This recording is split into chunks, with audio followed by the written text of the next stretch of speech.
Bismillahirrahmanirrahim. In the name of God, the most beneficent, the most merciful. Honorable UN Secretary General, Mr. Ban Ki-moon, respected President General Assembly, Vok Yaramich, Honorable UN Envoy for Global Education, Mr. Gordon Brown, respected elders, and my dear brothers and sisters, Assalamu alaikum. Thank you. Today, it is an honor for me to be speaking again after a long time. Being here with such honorable people is a great moment in my life. And it's an honor for me that today I'm wearing a shawl of Benazir Bhutto Shaheed. I don't know where to begin my speech. I don't know what people would be expecting me to say. But first of all, thank you to God, for whom we all are equal. And thank you to every person who has prayed for my fast recovery and a new life. I cannot believe how much love people have shown me. I have received thousands of good wish cards and gifts from all over the world. Thank you to all of them. Thank you to the children whose innocent words encouraged me. Thank you to my elders whose prayers strengthened me.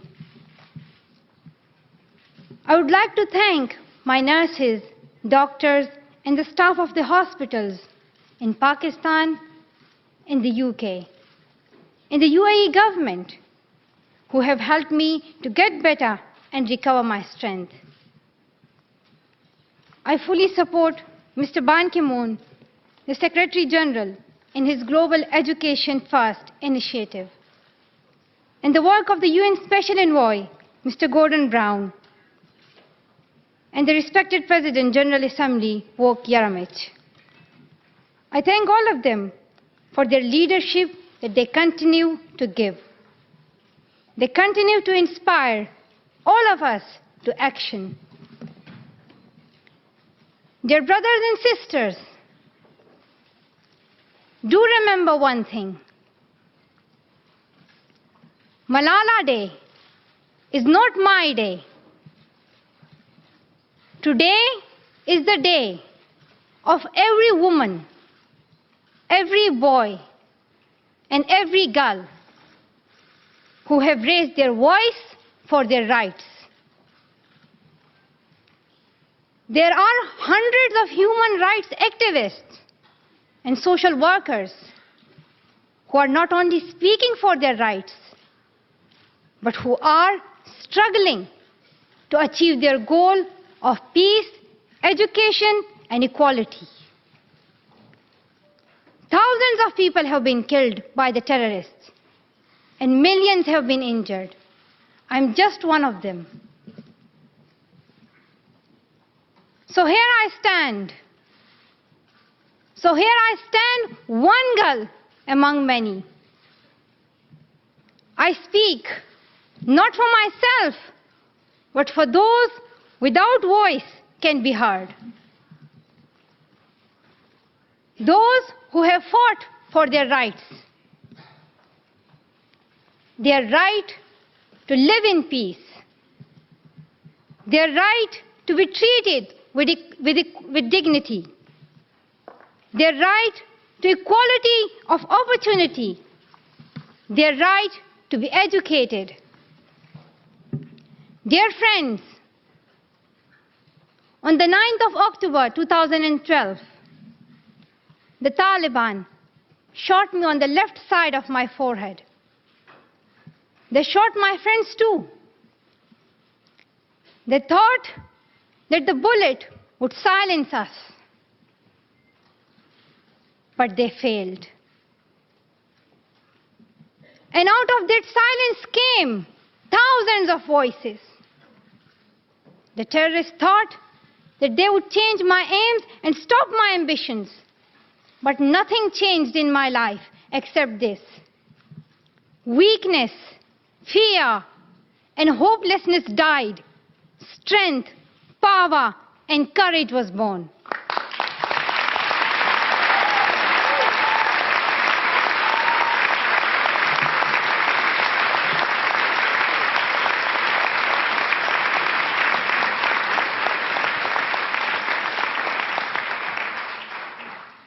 I am the same Malala. My ambitions are the same. My hopes are the same. And my dreams are the same. Dear sisters and brothers, I'm not against anyone.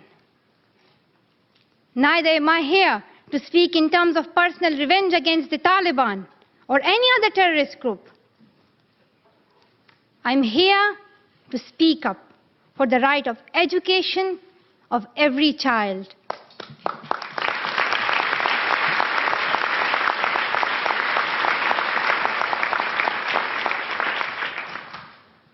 I want education for the sons and daughters of the Taliban and all the terrorists and extremists. I do not even hate the Talib who shot me. Even if there is a gun in my hand and he stands in front of me, I would not shoot him.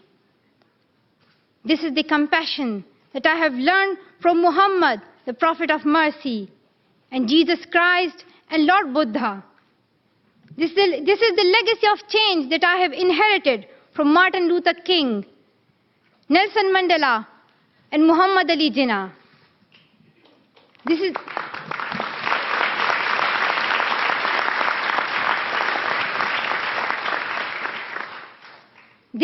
the philosophy of non-violence that I have learned from Gandhiji, Bacha Khan, and Mother Teresa.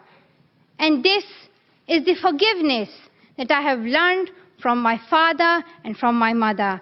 And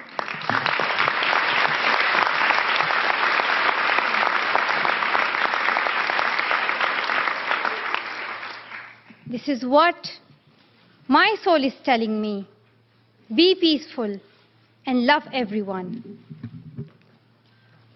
Dear sisters and brothers,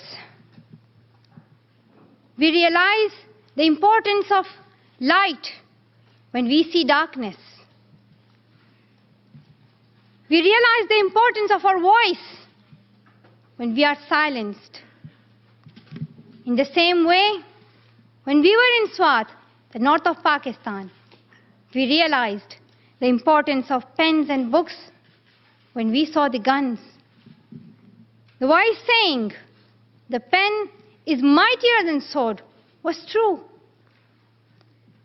The extremists were and they are afraid of books and pens. The power of education frightens them. They are afraid of women. The power of the voice of women frightens them. And that is why they killed 14 innocent students in the recent attack in Quetta. And that is why they killed female teachers and polio workers in Khyber Pakhtunkhwa. That is why they are blasting schools every day, because they were and they are afraid of change, afraid of equality that we will bring into our society. And I remember that there was a boy in our school who was asked by a journalist, "Why are the Taliban against education?" He answered very simply by pointing to his book. He said, "A Talib doesn't know what is written inside this book." They think that God is a tiny little conservative being who would send girls to the hell just because of going to school. The terrorists are misusing the name of Islam and Pashtun society for their own personal benefits.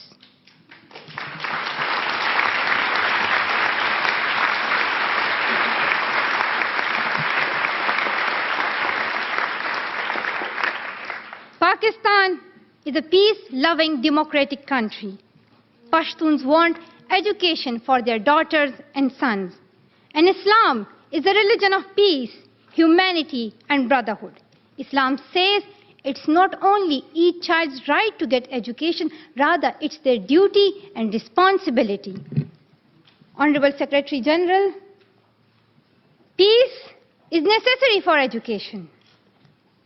In many parts of the world, especially Pakistan and Afghanistan, terrorism, wars, and conflicts stop children to go to their schools. We are really tired of these wars. Women and children are suffering in many ways in many parts of the world. In India, innocent and poor children are victims of child labor. Many schools have been destroyed in Nigeria. People in Afghanistan have been affected by the hurdles of extremism for decades.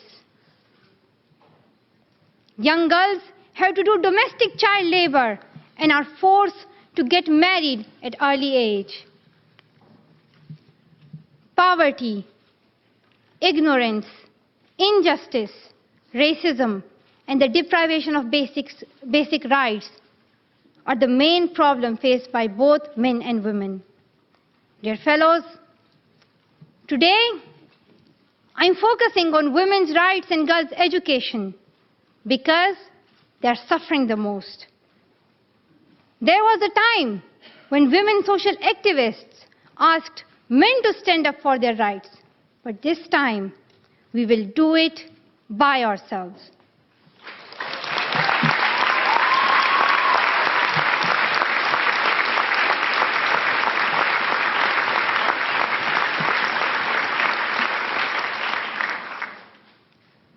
I'm not telling men to step away from speaking for women's rights. Rather, I'm focusing on women to be independent, to fight for themselves. So, dear sisters and brothers, now it's time to speak up. So today, we call upon the world leaders to change their strategic policies in favor of peace and prosperity. We call upon the world leaders that all the peace deals must protect women's and children's rights. A deal that goes against the rights of women is unacceptable.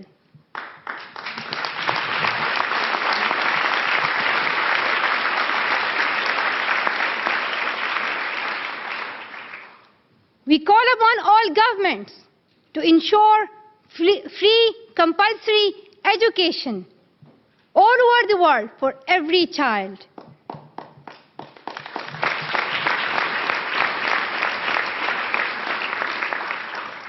We call upon all the governments to fight against terrorism and violence, to protect children from brutality and harm. We call upon the developed nations to support the expansion of educational opportunities for girls in the developing world. We call upon all the communities to be tolerant, to reject prejudice based on caste, creed, sect, color, religion, or gender, to ensure freedom and equality for women so that they can flourish. We cannot all succeed when half of us are held back.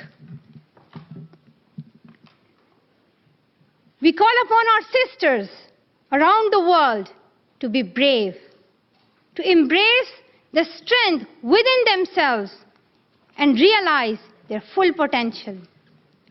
Dear brothers and sisters, we want schools and education for every child's bright future.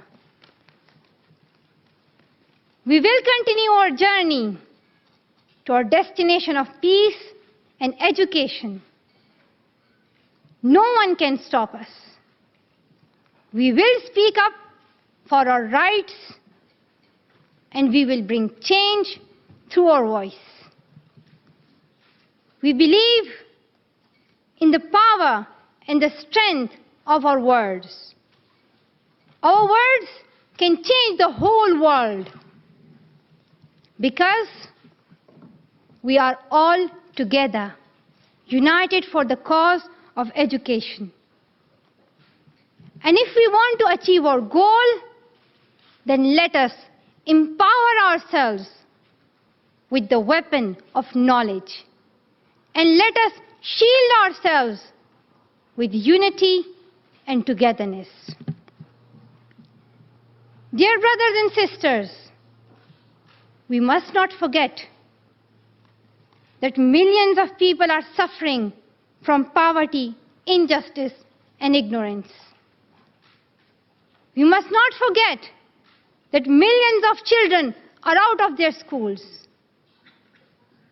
We must not forget that our sisters and brothers are waiting for a bright, peaceful future. So let us wage a global struggle against illiteracy, poverty, and terrorism. Let us pick up our books and our pens. They are our most powerful weapons. One child, one teacher, one book, and one pen can change the world. Education is the only solution. Education first. Thank you.